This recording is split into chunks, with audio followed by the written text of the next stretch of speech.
right, so hello and welcome to this week's Movie Math, where the trades took a cheap shot at Tenet. Warner Brothers is like, I gave you a big movie before anyone else, and this is how you repay me? Because what the trades did was they shouted from their headlines that The War with Grandpa toppled Tenet for the #1 spot. And it's like, Tenet, it's not like Tenet's even in its like second or third or fourth weekend. It's in its sixth weekend.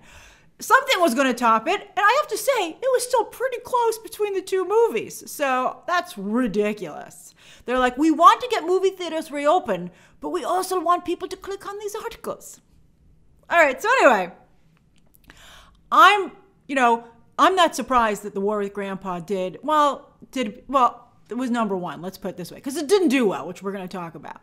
But critics, of course, wanted to pull the plug on Grandpa, but it was the crowd pleaser that I suspected it would be, with a very high Rotten Tomatoes audience score. I'd prefer, as you know, I don't know how accurate the Rotten Tomatoes audience score is, so I usually like to go with Cinema Score, although after Tenet, Cinema Score decided to go dark again. So we're going to go with the RT audience score because, you know, those are the times we live in, and that's a number that's available to us. And by the way, I'm sorry I didn't get to review The War with Grandpa, but I was supposed to review the embargo. When an embargo lifts that late, and then there's a lot of breaking news on Friday, and I was doing New York Comic Con. I just didn't have time to get it out, and I felt very bad about it. But that's why you should lift your embargoes earlier. You would, I mean, I thought it was, I mean, this is one of those cases where I'm like, if only there was a third tomato option, because it's not fresh, it's not rotten, but it's a tomato you could eat. You just cut off those bad parts. Sure, it's a little squishy, but it'll still, it still does well. So yeah, I'm not at all, I mean, to me, it's a pleasant film that everyone in a family would enjoy. It's like the kind of movie that do particularly well during the summer and the holidays, when it's like a whole group of people who usually wouldn't go to the movies have to go together. What's going to offend the least number of them? The War with Grandpa. I mean, it has very good messages. It's, war is bad, grandparents are people, De Niro commits, and has a Christmas-themed birthday party in the third act that's pretty darn impressive. Also, the actress who plays the youngest daughter, she's actually one of from the Gagnon family. Remember the kid from Looper? This is his sister, and she's just as talented. I wonder whatever happened to him. He was so good, and I feel bad that he's not working right now. All right, so anyway, to me, the real takeaway here from these numbers is that even with a crowd pleaser like The War with Grandpa, which is directly aimed at the states that are most willing to go to the movies right now, there's just no money on the table. Even with Regal, the second biggest movie theater chain in the country, shuttered, The War with Grandpa should have been able to get closer to 10 million, if not crack it. Instead, it opened on par with the far more niche movie Unhinged, which opened 9 weeks ago when theaters were just reopening and having to convince people to come out. I mean, everyone who's coming out is coming out now, and the fact that they haven't grown their audience at all is not good. In the past, during non-pandemic times, De Niro's lighter side has fared much better at the box office, although to be fair in those cases, he did have a co-star to help with the heavy lifting. Uma Thurman's in this movie, so is Christopher Walken and Cheech Marin, but their roles are very small. Perhaps if they had developed the Uma Thurman, role more, that they could have maybe, I don't know if Uma Thurman would have brought anybody in, but they could have maybe attracted an actress to the project who maybe had a little more pull at the box office. But, it's a solid film. Also, Alexander and the Terrible, Horrible, No Good, Very Bad Day opened with 18.3 during normal times, Playing with Fire 12.7, and the Wimpy Kid movies fared much better, even the last one, with no star power, no real star power. Sorry, I think Alicia Silverstone fans. She was very good on the recent Netflix Babysitters Club show, although nobody ever talked about that either. But that managed to even open with 7 million. So The War with Grandpa, I think, even with a pandemic, if people were truly comfortable to go to the movies right now, I think they would have gone for this. More people would have gone.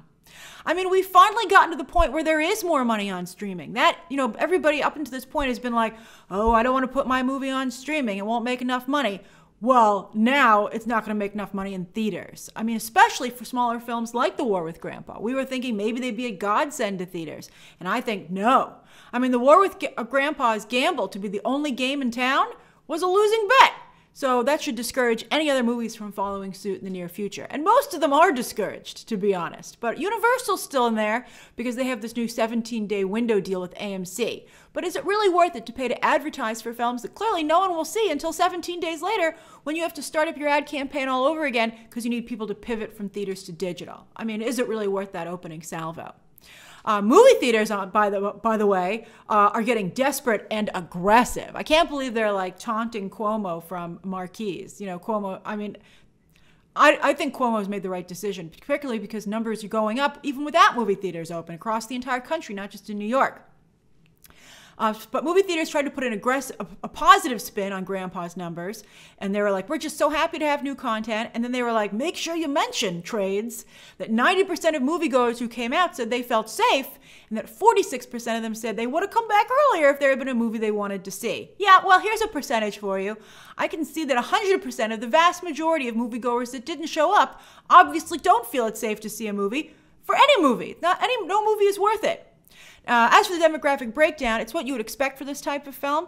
The African-American numbers are very low, but they didn't have an African-American actor in the cast. And also, some of you have said this to me on Twitter, and I do wonder if it's true. If you remember the African-American community or the black community outside the United States, I would be curious to hear, because the black community seems to be more susceptible to coronavirus and have more, more dire repercussions. Are less people from your community going to the movies? For instance, a couple of you said when Soul decided to go to Disney Plus on Friday, that's one of the reasons you think that probably happened. Also, what's this 15% other? I wonder if people are like starting to say, I'd prefer not to answer your question about ethnicity, because that's an interestingly large number. But the real success this weekend is Hocus Pocus, which continues to rank in the top 10 at the box office, on iTunes, and on Disney+. Surely Disney will wrap up a deal with the cast, who say they're in talks for a sequel by the end of this month so that they can be ready for next Halloween. How can they not? I mean, talk about an obvious thing that you need to do. And yes, after a slow period on streaming, it's perked up again. So let's discuss. A lot of stuff going on and even more coming out this coming week. So over on Netflix, they debuted two big deal projects that both did well, number 1 and number 2. Hubie Halloween was even number 1 on Friday and Saturday. But today, because The Haunting of Bly Manor is a series, 8 hours versus 2, it overtook Hubie. But for how long will people watch these, as the audience reaction has not been good? Now, with an Adam Sandler movie, you can always write it off to people just being divided about him. I mean, I liked Murder Mystery quite a bit. It's the most successful Netflix original film to date, or at least, last year. And that also had a horrible audience score on Rotten Tomatoes. But The Haunting drop is more alarming, because that's supposed to be an ongoing franchise for Netflix and Mike Flanagan. And Mike Flanagan definitely has his fans, but I think he needs to realize that he should listen to the rest of us who are telling him his latest work is too slow and not scary enough. I mean, I liked Bly Manor overall. I said it was wildly uneven, but I still gave it a fresh tomato. But I talked to other people over the weekend who didn't even finish it, who couldn't get through all the episodes. And again, I saw on Twitter many of you saying the same.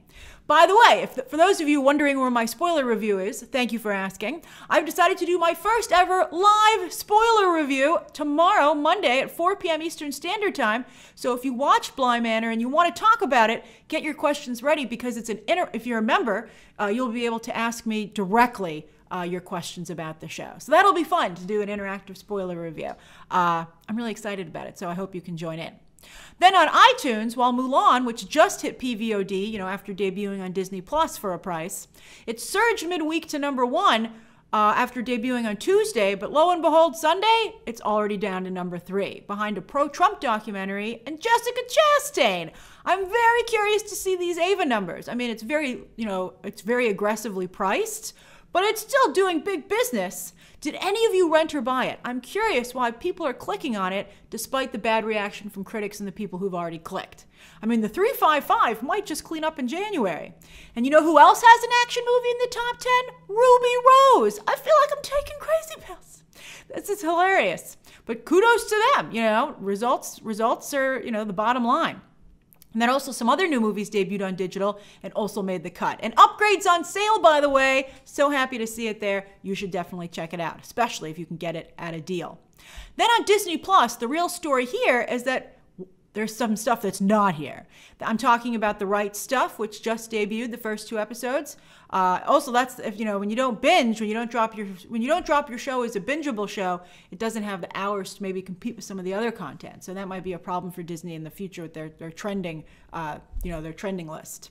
And then also, I was really surprised that X2 couldn't get into the top 10. Everybody just must really be into the Halloween spirit, because those 2 things debuted, and I would have thought at least X2 would have been up there.